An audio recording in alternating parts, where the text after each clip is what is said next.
Hey guys, welcome back. BDCKR here. We're back with another episode of our weekly Q&A videos. This is Season 7, Episode 17. If you're currently on YouTube, if you check out the links in the description, you can access this on all the major podcasting platforms. Getting right into it, we're going to answer questions in just a second. But I just showed you, a few seconds before we started recording this, a really great video of Sean Doolittle of the Washington Nationals talking about sports. And you don't even follow baseball. I don't follow baseball. Right. And I don't even really follow coronavirus news more than I need to. Or sports ball. Yeah. So there's neither aspect of it, but the video, it's only like a minute and a bit long. I highly recommend you seek it out. You can look up Sean Doolittle interview, Sean Doolittle, Washington Nationals. But he says some really great stuff, and he makes a lot of really, really good points, while also very clearly not being a public speaker. Right. And there's something about his tone that I found so compelling watching the video. What did you think, having seen it? I thought it was absolutely brilliant because, one, he's got a very conversational tone. Yeah. He makes the points very clearly, and there's a great sort of, a great premise. Yeah. That is, to me, self-evident. And I'll let you say it because he had a wonderful turn of phrase in the middle where he said, sports are the reward of a functional society. Yeah, that's the premise. And it is sort of true, but if it's not, it should absolutely be true. Yeah. Because he brings it up in the context of, okay, so, you suffered for a while. You did put in your 4 months where you shut stuff down, you flattened the curve a little bit, but you didn't actually finish the work. And you're supposed to finish the work before you get your reward. So it might seem awful because you spent 4 months not doing what you wanted to, but you didn't actually put in the time. And he's like, and if you want to bring sports back now, like, wear a mask, right? And it's a great video. I found it thoroughly more entertaining than I think any other individual thing I've watched on about COVID. Yeah. And it's hard for me to put my finger on why, but it's really great. So we highly recommend. That's our recommended watching for this week. I wonder if we can find a link. There's probably up on YouTube somewhere, there probably right? is. That was a link on Twitter, but it's just, it was fun. And I think he makes a lot of really good points just about how, he was talking about the U.S. He's like, you're talking about trying to bring back baseball. 130,000 people have died, right? Yeah. And he goes, look at what other, developed countries, other countries that were in very similar situations to us have done. We haven't done any of those things. So, all right, so we're going to start talking about that. I do want to bring up one point that's sort of struck me, is that people are handing out these fake cards that say, I have... Oh, like some exemption from wearing a mask, right? Yeah. And they get a bunch of things wrong, including spelling of words. They add an extra S, I think, in one word. I can't remember exactly what. They quote some organization that doesn't exist. They misinterpret the privacy legislation to say somehow that you can't ask. It's not that you can't ask. If anything, in order to get accommodations, they have to know what you've got to know what kind of accommodations to give you. Yeah. And most of the people who cannot medically wear masks, typically don't have a lung condition. People with lung conditions, with COPD, with asthma, they can actually wear masks. Warm air is not a trigger for asthma. Cold air is. So, if anything, the most typical kind of medical conditions would be something where the skin around your face is affected. Like, there's stuff like, say, pemphigus. If you literally can't wear a mask, you just also should be letting other people go outside for you. Yeah. If you're not in a position, and it's not that everybody can wear a mask. Some people actually can't wear masks, right? Yes. And the problem is, it's the people piggybacking off of this much smaller genuine group. This is like the opposite of the argument that conservatives make with like transgender washroom stuff, right? Right. Where they go, oh, but what about just perverts piggybacking off of it? And this is the opposite in every way. Well, because it's a bad faith argument is what it is, because they're projecting a little bit, right? Yeah. So they're thinking, okay, so people will take advantage. I won't, but people will, because I think I would. And separate from projecting, it sounds like what you need is better legislation for sexual predators and not worse legislation for trans people. But that's not even what we're talking about here.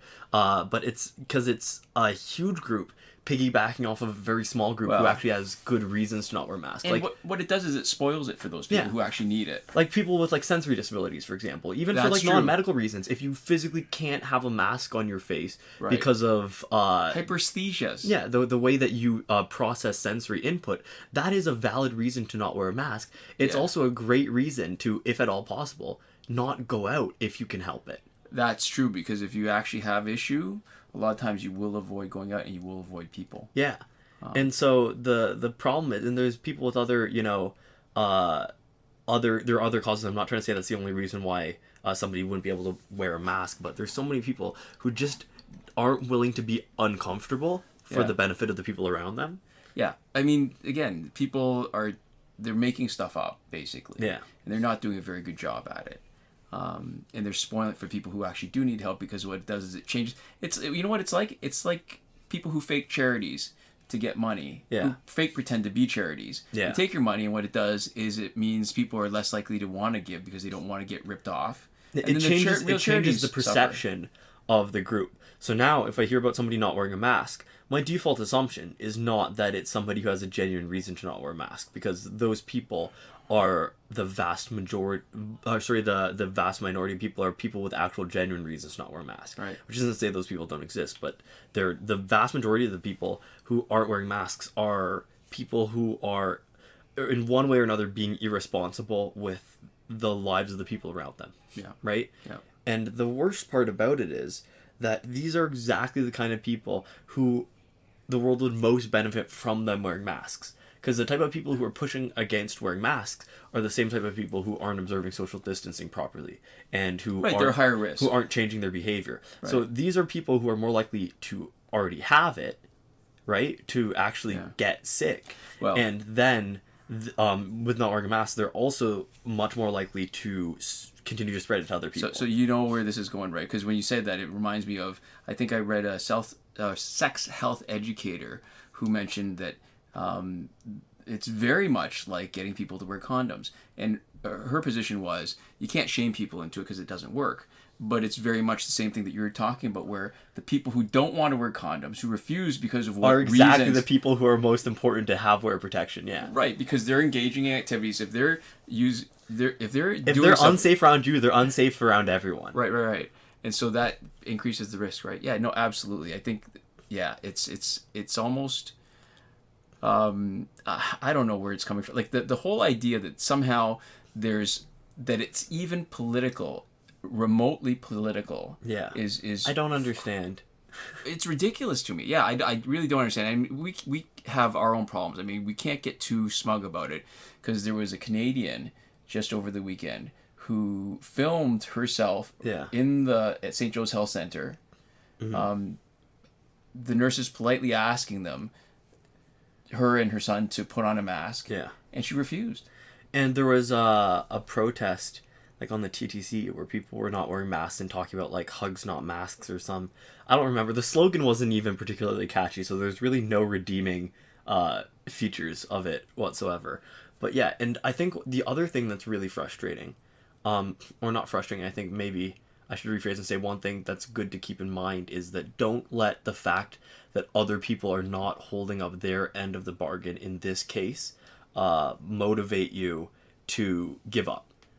To say, well, if nobody else is doing it, I don't need to wear masks either. Because I think the important thing to remember here is that no matter how bad everyone around you is being, you can still actively contribute to being part of the solution to this. Yes. Whether or not the people around you are doing the same thing. And unfortunately, that might involve you making a personal sacrifice that other people are not making. And obviously, the extent of that is going to depend very heavily on where you are, right? Because different countries are in entirely different places in terms of their response. And some places are, opening up again. So they're getting their reward. Yeah, they're getting the reward for good behavior, as Shawn Doolittle says, and for their governments enacting regulation, or even just disseminating the appropriate information and getting people to, take the steps that are important for people to recover. But yeah, a lot of people who aren't doing their share. Yeah, that's true. Our first question is actually something from a few weeks ago when we started answering part of the question. It's a pretty big question or pretty big comment, and I felt like it hasn't aged itself out of relevance. Yeah. So I thought it was still So worth. Stephen Robie says, so this Robbie would be two B's, right? Robbie? Is it? I don't know. Like, I don't remember. I've been saying something this whole time. I can't remember what it is. This is my problem with pronunciation. Is I come to each name totally fresh, and that's regardless of whether or not I've read the name before or not. And so if there's any ambiguity in how I would pronounce it, that falls outside of North American and specifically Canadian English standard pronunciation, if there's any possibility for ambiguity, I'll just say something random every time and sort of hope, fingers crossed, and not really be particularly I think evidence formed. So I'll say something different every time. It doesn't matter. But anyways, this person who we've answered questions from before and had discussion with before says in the second half of a question, but this is sort of it's starting of a new idea, so we don't really need to catch you up on the parts that we've talked about previously. Says, anyone that judges the protesters for the worst parts of them should judge the police for the worst parts of them. And anyone that judges the police for the worst parts of them should judge the protesters for the worst parts of them. I think the police should be reformed, even though abolishment is being advocated for and accomplished in Minneapolis.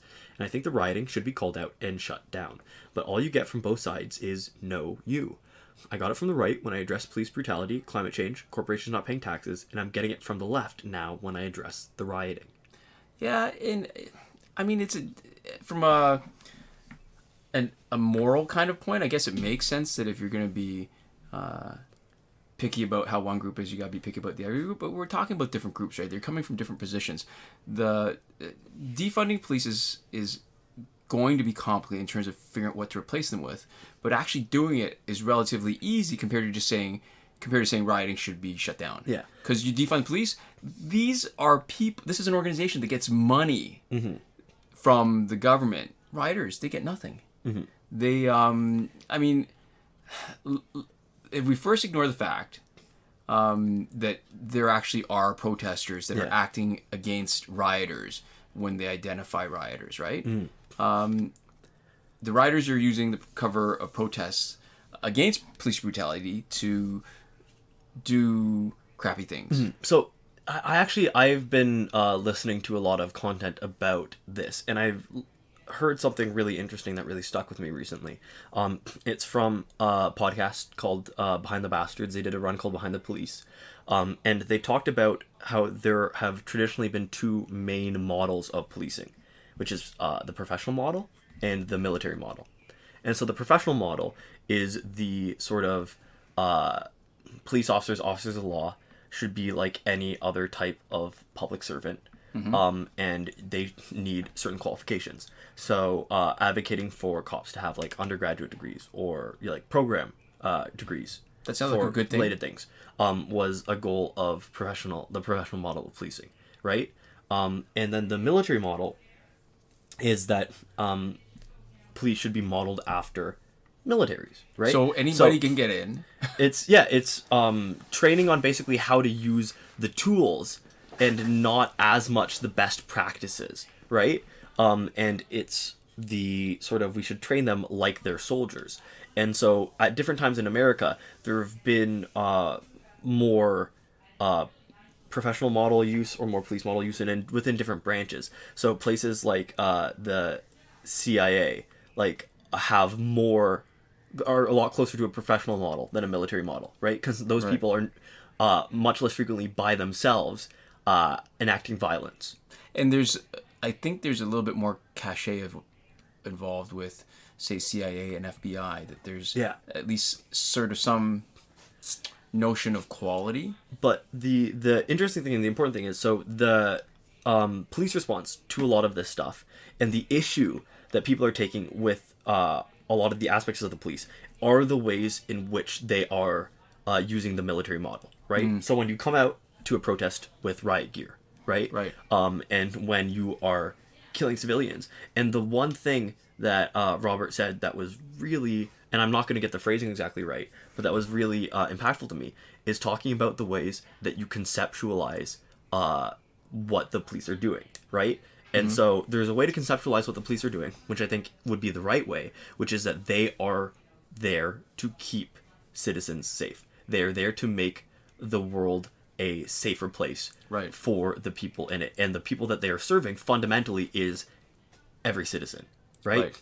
And regardless of their job is to basically allow due legal process, which are the agreed upon rules that we have, right? And the problem is the military model inherently has an enemy, right? When you have riot gear, when you are arming yourself for the purposes of defending yourself against people.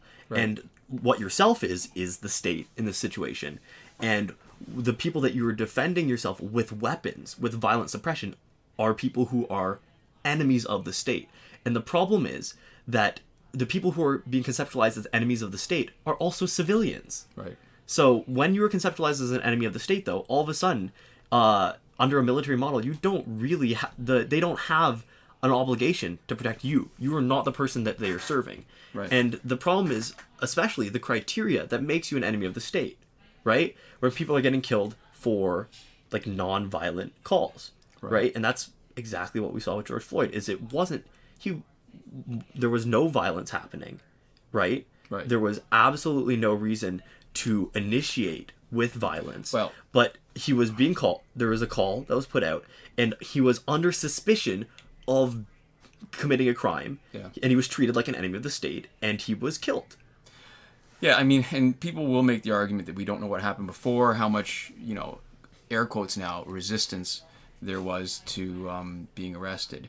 But let's say he was violent, though. It's a disproportionate response.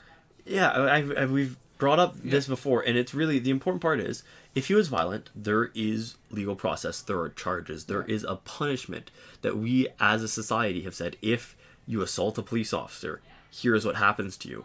And it is very much outside of legal process for, if you assault a police officer, you will be killed by that police officer. Right? Yeah. And you make another good point too, right? That, I mean, I didn't hear the podcast, but the idea that if you are, when you train this organization for conflict, that military model, what you're missing is that the whole idea of being a peace officer, a huge part of it should be de-escalation. And not, well, we're here now, let's have a fight and make sure the police win it. No, the police should actually be able to take a situation and calm it down.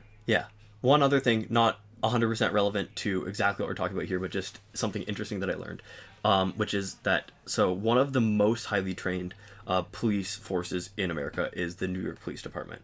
And so one of the stats that they had released a while back was about their accuracy, their hit rate, when they discharged a weapon. And it was, so separate from the morality of that, right? It was 30%. The idea is, though, when you were discharging your weapon, you want to hit something, right? Because you don't, if you're missing, that means that you are shooting something, because the bullet's going somewhere, that you're shooting something with a bullet that you did not mean to hit with a bullet. So separate from the morality of whether the gun should be discharged, they were talking about their hit rate, and it was 30%, which is actually very high. One of the higher compared to others. Wow. And one of the things that, that's not even the bad part. That's bad on a separate level, but that's the sort of stuff that they put forward purposefully. The thing that was hidden in that data is they included within that statistic cop suicides as a 100% accuracy rate in shooting themselves. So within that statistic, right, which is, if not explicitly, ostensibly them saying, out of all the times that we drew a gun on somebody who you would want us to have shot, right, 30% of them hit. They were including police killing themselves. So they start off by quoting statistic that has less relevance than they would want it to, and then they goose the numbers on top of that with something ghoulish. So I learned that, and that was interesting to me because on every single level there was something to feel like terrible about, right? The relatively low accuracy, which is supposed to be, which is high for a situation. And I understand that is just how discharging firearms work. Yeah. Because when you're in a situation where you need to, it's an incredibly stressful situation. Sure. A lot of times, if there are other people with firearms in the area, once guns start going off, that is an impetus for other people to start shooting. Right. And so after all that, it's not that I'm saying like 30% is an unreasonable number, because apparently that's actually quite good. It's just terrible. And even at a sort of baseline level, I don't know how often we should be, like, I don't know if we should ever be celebrating. We should never be people valorizing discharging people, their weapons. Yeah.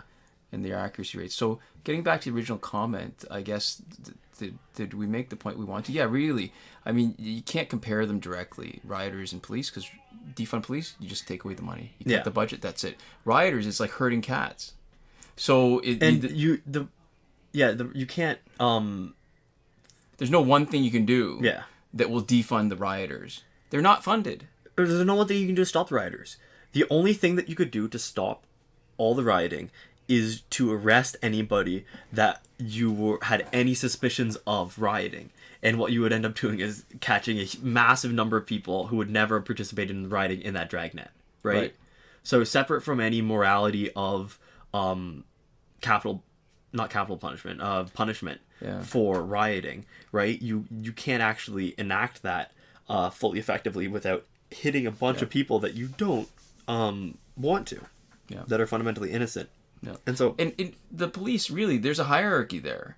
So when there's bad police, there's actually a mechanism for dealing with it, and they choose not to. When there's bad rioters, there's no mechanism. We got to catch them. I mean, they're literally, like, this is the argument people make about how white mass murderers are crazies. Mm-hmm. And that non-white, somehow there's something more nefarious to it, right? That it's not them acting alone. They represent their entire race. They represent their entire religion. And so even separate from that, I think, like, if you were to come to me and say, what is more significant, police killing X number of innocent people, or a serial killer killing X number of innocent people, I think on a purely objective level, the killing of the same number of people, you can't make... you can't say that, these deaths were worth less or more than these other deaths, right? Mm. But what you can say is that we, like you've been talking about, we should have systems in place to manage people who are not serial killers who are killing that many people, right? And that would be if the situation were almost exactly equivalent, where you're talking about deaths to deaths. Here we're talking about destruction of property versus violence against citizens. And so to me, the actions of the police are worse, and the actions of the police should actually have checks and balances in a way that you could never have for rioting, right? And you can see, I mean, I think the best way to see that is the places that put the most strict restrictions on your freedoms are the places that have more rioting, right? So the establishment of restrictions does not reduce the amount of if you violence want, acted by individuals. So this is all right. So you make that argument, and there's a huge parallel that's staring me in the face now. It's the same argument that if you want fewer abortions, you have better sex education. You make contraception more available. So if that's actually what your goal is, right, to prevent abortions, then you need to get on board with the other stuff. And the problem really is when somebody's what's the word? Not pretends, but acts like this is something that they care about. Yeah. But then they don't act in a way, or they don't act in a way that actually is consistent with it. Mm-hmm. Then you lose a lot of credibility, right? And so one of the interesting things. So going back to the actual words of the comment, I'm gonna say them again just because we've talked for a while and we've gotten a little bit away from them, but. We hear, but all you get from both sides is no you. I got it from the right when I address police brutality, climate change, corporations not paying taxes, and I'm getting it from the left now when I address the rioting. And I know that this might be a word choice where you don't mean literally the words no you, but what I think is interesting about that, I can't tell you exactly what response you've gotten from either group, from people that aren't us, right? Because we haven't participated in those conversations. But I haven't heard or I haven't seen in any of the discussions that I've looked at, people saying anything along the lines of know you and you should be rioting, because when I address the rioting, right? Yeah. I'm saying let's,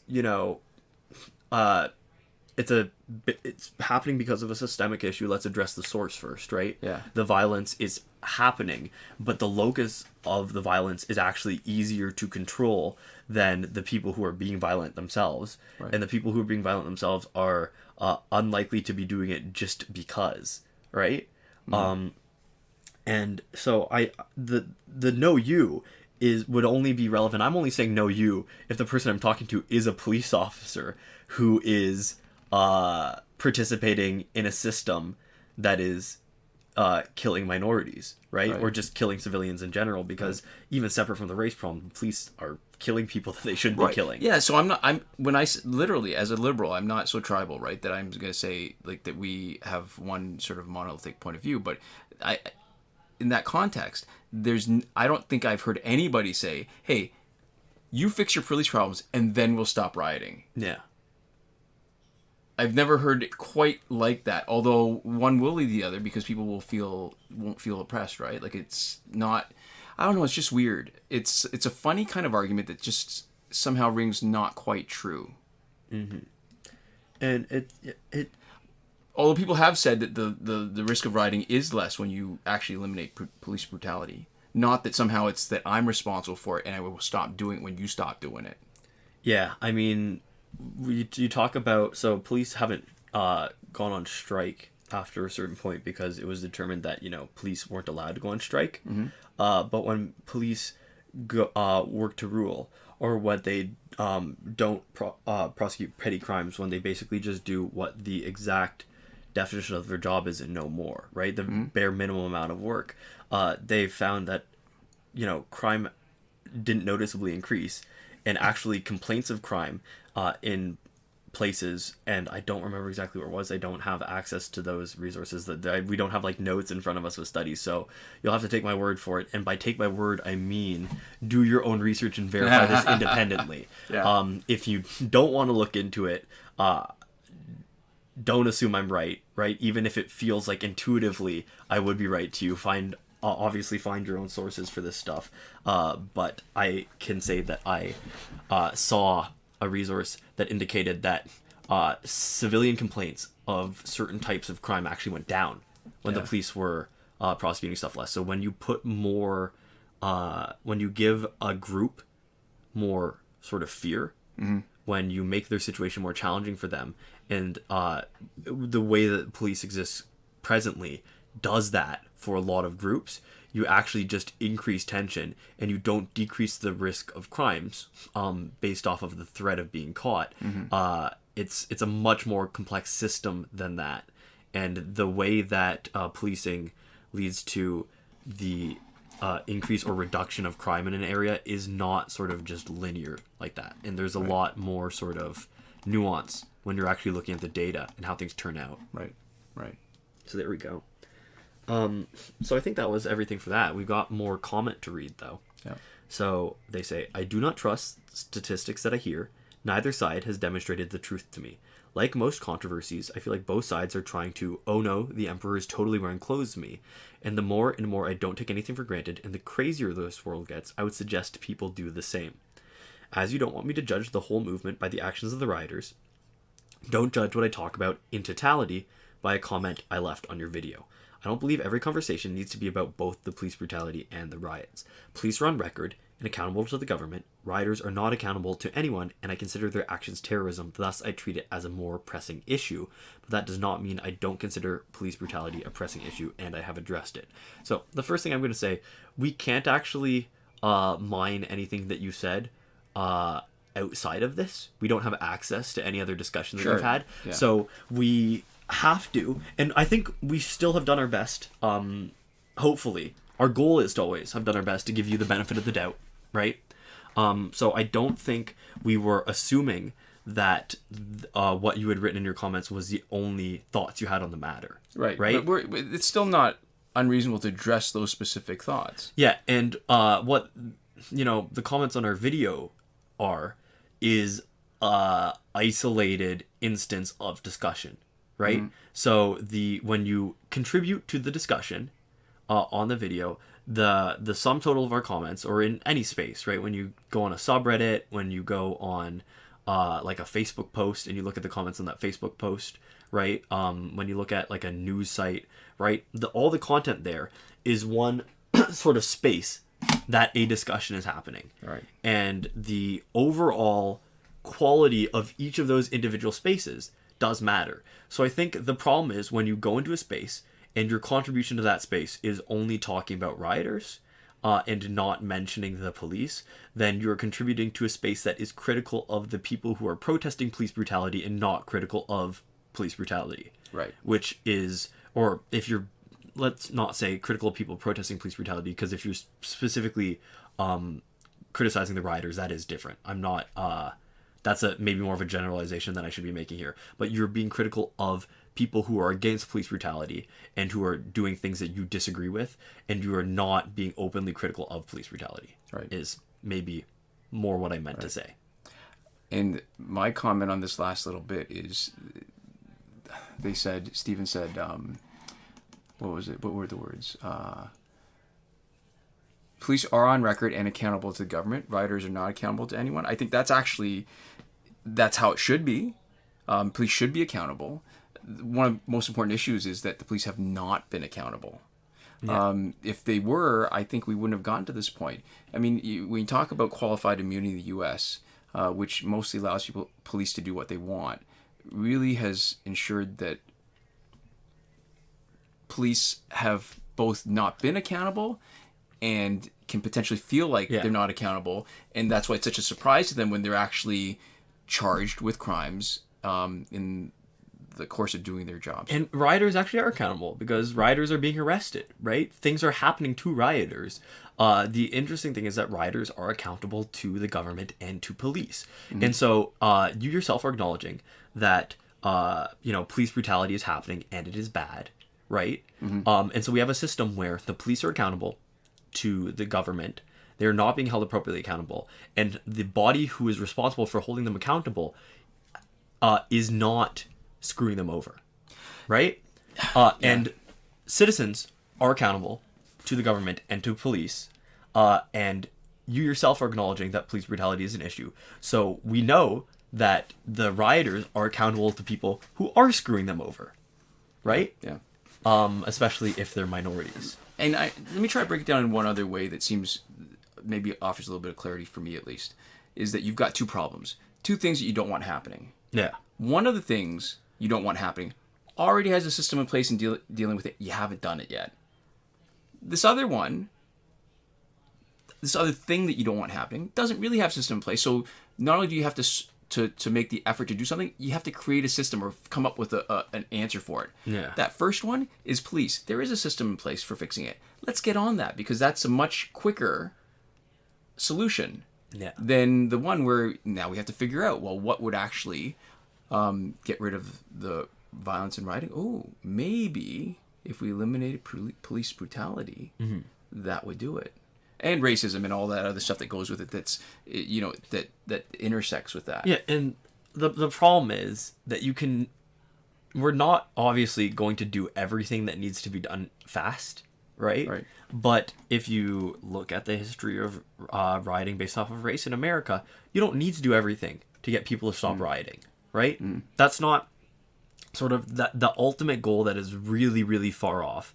And, you could make arguments about when, if ever, it's going to happen, although you hope you get to, some true equality where it... The other issue, too, is it really depends on your system of value, right? Where some people, a lot of times, what people hold up as the ideal standard is like a true meritocracy, right? Where their version of a true meritocracy is you are provided resources in accordance with the value that you put into society, right? Mm-hmm. And that, for a lot of people, is what the sort of goal that we want is. And that is a version of equality, and that would include racial equality, right? Is a true meritocracy where everybody is afforded the same opportunities based off of their capabilities, and they have the same ability as everybody else to develop those capabilities and the same opportunities to provide value But the problem with that even is that there are layers of that, and I don't even think that's a good system because, and theoretically that sounds great, but I think there are people who, the definition of value is really important, right? Because in the society that we're in capitalism, right, value is very different from like net positive good created in the world, right? Like you don't nobody is saying you should get money for being a good friend, right? Right. You should get paid for being a nice person, right? Or a fundamentally good person.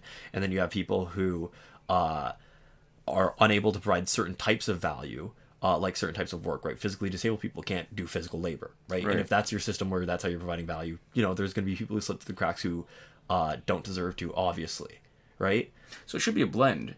I mean, there should be a minimum level where people can live without fear of not having a place to live, not having enough to eat. Yeah. And that there is potential that by contributing, you can earn more than what would meet your basic needs. Yeah. And I think what we've just described is the thing that we both agree on, which is some version of socialism. Yes. Where the disparity between people who are putting in a huge amount of effort and providing a lot of value to society and the people who are unable to or who are otherwise not providing what we are determining as value.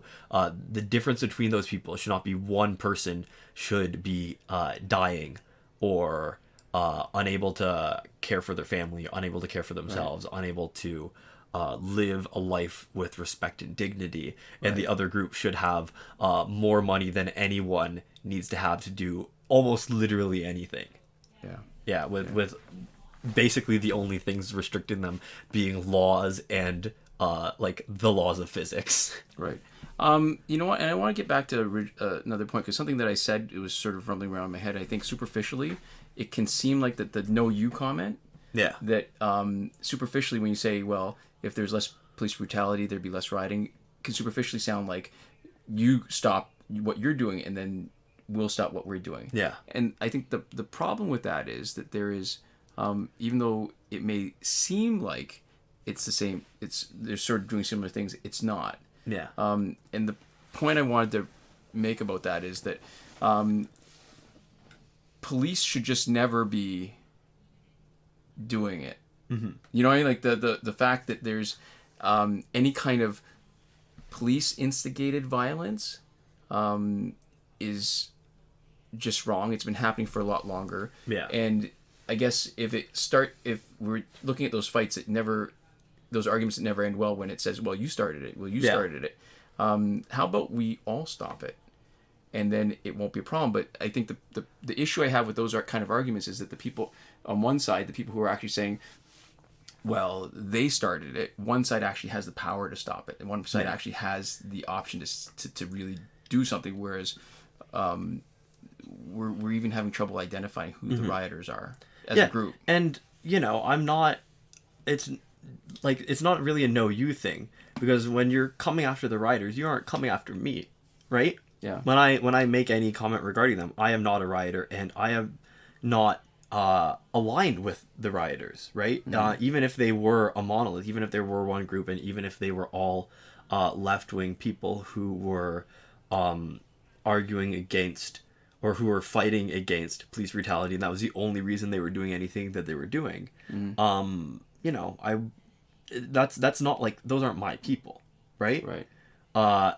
And there's a real issue there. I'm trying to think of the way that I want to frame this. Which is what I'm for is for the reduction of harm, right? Yeah. Even if I was in full support of the rioting happening, even if I said I think they should be rioting, I think they should be doing more, I think they should be out there, destroying all property and doing everything short of like hurting people directly, right? I would still, if you put a situation in front of me saying this, while causing minimal harm to everybody, improves the net situation, I would be in support of that, right? So if you say, hey, what we need to do is, here's a system, and there's good evidence that this will work to reduce the rioting that is not addressing police at all, I'd be in support of that system, right? Yeah. If it is causing harm reduction, I'll be in support of that. From the perspective that I am in, to me, it seems like the easiest, the most practical, and the most effective way of causing harm reduction on multiple fronts at the same time is managing what the police are doing. Yeah, agreed. And I am more than happy to be proven wrong, because what I am looking for here is whatever the best evidence-based approach is to reduce harm, and reduce harm in a way that is distributed evenly amongst all groups of people. Because I think, honestly, I think the current situation with policing causes harm to police officers. Oh, absolutely. I think it causes a 100%. lot of harm to police officers. I think the way that police are being trained increases the amount of stress that the job entails. Mm-hmm. I think it increases the amount of responsibility. I think a lot of the people who do end up killing people, I don't believe in sort of that stark divide between good and evil. I think they are being trained and being conditioned in a way that allows them to do really terrible things. And I think there's also a good chance that that has a very heavy psychological toll on the people who are doing it. Mm. So I think even the people who are doing these like racist things and these terrible things and these things that no people should ever be doing, I think those people are also victims of the system. I think they are reinforcing the issues in the system, but they are also victims of the system. Mm-hmm. So I think, when you improve policing, you also make it so that the people who otherwise have to live their lives as killers and racists and have all these, labels, most very deserved labels, right, applied to them, you take the people out of the system that causes them to do these things, and you make it so much better for everybody. I think the only people who are sort of entrenched in their ways are people who aren't actually directly facing the repercussions. So it's still the people in positions of relative power within the police, right? Yeah. The people who feel safer when they call police. Yeah, those are the people that are happy. A vote for the status quo is basically a vote for privilege. Yeah. And so I think when you reform the police, whether that's abolishing them, whether that's defunding them, there are certain roles that the police do that can't disappear. They're not going to. You can't just take away anybody who's doing those things, and nobody's asking for that. And anybody who would have otherwise been a police officer who gets to live a life where their careers are not defined by violence and not part of a racist system, are going to live better lives too. So I think ultimately it's going to be better for everybody, right? The only people that is not going to be better for are people who are fundamentally abusing the situation and people who are racist, violent, would-be criminals that have found a way to do the things that they want to do legally. And I think that's such a tiny, tiny minority of people. And I think so much more of the issue is just the way they're being trained and the system and the environment. And I think we can change that and help everyone. Yeah. Yeah. Oh, do we have time for an injustice question? We have a bunch of injustice questions that I think we are going to have to push over to next week. Yeah. Let's do one that's maybe a little quicker. Let's go for a question by Rayboyman. And they say, what gears do you recommend for Batman, Nightwing, and Catwoman? Or for Ninja Batman, Nightwing, and Catwoman for online? So, let's talk about the team makeup. The only character on that team that matters is Batman, Ninja, Catwoman. She's the best.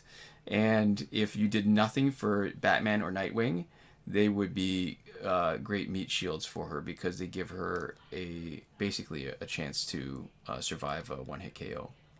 Yeah. I think the ideal loadout for Catwoman, part of it depends on how well you've promoted her. Her passive, if you max it out, she gets, I think, 21 seconds of the boosted damage and the life drain and power drain. Mm-hmm. So you want to make her hardier. You need to make her hits crit, and you don't even need to boost her damage because she's going to boost it herself as long as she survives. Mm-hmm. So you want to. So my ideal loadout for Batman, Ninja, Catwoman is you give her Astro Harness, so that she's going to have a bunch of time where she's not vulnerable and that she can inflict maximum damage. You want to increase her crit chance on basic attacks at least, so that when her passive triggers, she will be doing the most amount of damage. I'm not a big fan of giving her power so she can do special 2 to trigger a passive again, only because it takes too much time and too many slots to do it. And what it does is it takes away slots from being able to do more basic damage, and so you rely on tagging. And that means so overpowered super is great for that. And we've used this loadout before. Gauntlets of Azrael helps her heal herself and her teammates. And you can make Batman Ninja, Batman and Nightwing, you can make them hardier to be tanks. You can make them whatever you want. They're really just fodder. Hopefully by the time... I mean, we've played a team with Catwoman where she doesn't have any revives from Batman Ninja teammates, and it's still a great team. And so... excuse me. They don't really matter. I mean, if you want to make them better, I guess you could... I mean, Batman is great for special 2. Nightwing is... yeah, I don't even play Nightwing that much. Really, like, the star of that is Batman Ninja Catwoman. I wouldn't even worry about the other two. If you know what would be fun? Bring in a team that you didn't gear them. I guess the one point is, Catwoman is vulnerable to an opponent that's got 2 pieces of LexCorp gear set. Because they'll reverse power. Yeah. So you want somebody, if anything, you're almost better off ditching one of the Batman Ninja teammates and giving, which is the Raven that, there's a Raven that will steal power when you tag, and I have trouble keeping everybody straight, all their names. It's not, is it Teen Titans Raven? Is it, yeah, I can't remember. Definitely not Prime. It's not Regime. It's not Regime, yeah. Maybe Teen Titans. Is there a 4th Raven? Yeah, there is. Yeah, wait. It doesn't matter. Brain fart. Okay, so that's why sometimes in theory it's great to have the 2 revives. In practice, it might be better to not lean into so much, because chances are you're not going to need both revives unless you run into a dangerous opponent like with double LexCorp.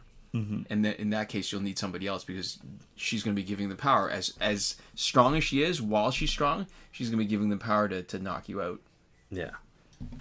So there we go. And I think we're actually just about out of time here. You want to try another one? We can try another one really quick. I think Dark Ditto will also be a pretty quick answer. Okay. So Dark Ditto says, "Hey guys, how do you get 5,000 battle points every battle online? I'm only getting 2.2 thousand, and I would be helpful to know.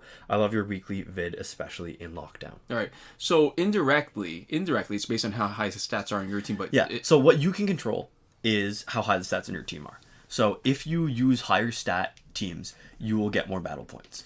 Yeah, but where it actually is directly related, it's the stats of your opponent, right? So the idea of threat level was introduced in Injustice 2, where they described it precisely and actually gave you a number. I don't actually know how they measure it, but the idea, I think, is in the Gods Among Us, the Injustice 1. Stats. Right, because you can see it most obviously if your high threat team gets incorrectly matched against a low threat team, the number of battle points you get is much lower, even though the stats on your team are unchanged. Yeah. And the reason why we talk about this one and not the other way is because if you have a really low threat team against a high threat team, you're going to lose. Yeah, the chance that you're going to win to show how many points you can get is pretty low. Yeah, so the way that you get more battle points is you have a better team and you fight against stronger opponents.